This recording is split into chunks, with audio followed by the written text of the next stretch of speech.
সকলোৱে RCB CSKৰ মেচখনৰ বিষয়ে কৈ আছে।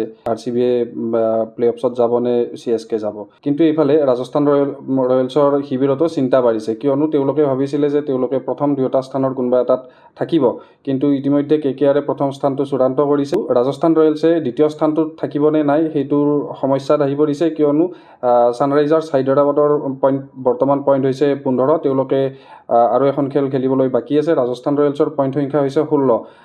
তেওঁলোকে ৰাজস্থান ৰয়েলছে খেলিব শেষৰখন খেল KKRৰ লগত, আনহাতে ছানৰাইজাৰ্ছ হায়দৰাবাদৰ শেষৰখন খেল আছে পাঞ্জাৱ কিংছৰ লগত। যদি ছানৰাইজাৰ্ছ হায়দৰাবাদে পাঞ্জাৱ কিংছৰ লগত জয়ী হয় তেতিয়াহ'লে তেওঁলোকৰ পইণ্ট সংখ্যা হ'ব 17। আনহাতে যদি KKRৰ লগত ৰাজস্থানে পৰাস্ত হয় তেতিয়াহ'লে তেওঁলোকে তৃতীয় স্থানলৈকে অৱনমিত হ'ব। আৰু যদি দেওবাৰে বৰ্ষাপাৰাত সন্ধিয়াৰ ভাগত বৰষুণ হোৱাৰ পূৰ্ণ সম্ভাৱনা বতৰ বিজ্ঞান কেন্দ্ৰইও জনাইছে।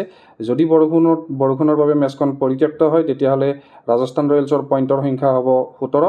আৰু ইতিমধ্যেই যদি পাঞ্জাৱ কিংছৰ সৈতে ছানৰাইজাৰ্ছ হায়দৰাবাদে পাঞ্জাৱ কিংছৰ বিৰুদ্ধে জিকে তেতিয়াহ'লে তেওঁলোকৰো পইণ্ট সংখ্যা হ'ব 17। কিন্তু নেট ৰান ৰেট যিহেতু ছানৰাইজাৰ্ছ হায়দৰাবাদৰ বৰ্তমান নেট ৰান ৰেট হৈছে +0.406 আৰু আনহাতে ৰাজস্থান ৰয়েলছৰ নেট ৰান ৰেট হৈছে +0.273। অৰ্থাৎ যদি পাঞ্জাৱ কিংছৰ বিৰুদ্ধে ছানৰাইজাৰ্ছ হায়দৰাবাদে জয়ী হয় তেতিয়াহ'লে তেওঁলোকে নিঃসন্দেহে তৃতীয় স্থানলৈকে উন্নত হ'ব, যদি KKRৰ বিৰুদ্ধে ৰাজস্থান ৰয়েলছ পৰাস্ত হয় অথবা মেচখন পৰিত্যক্ত হয়।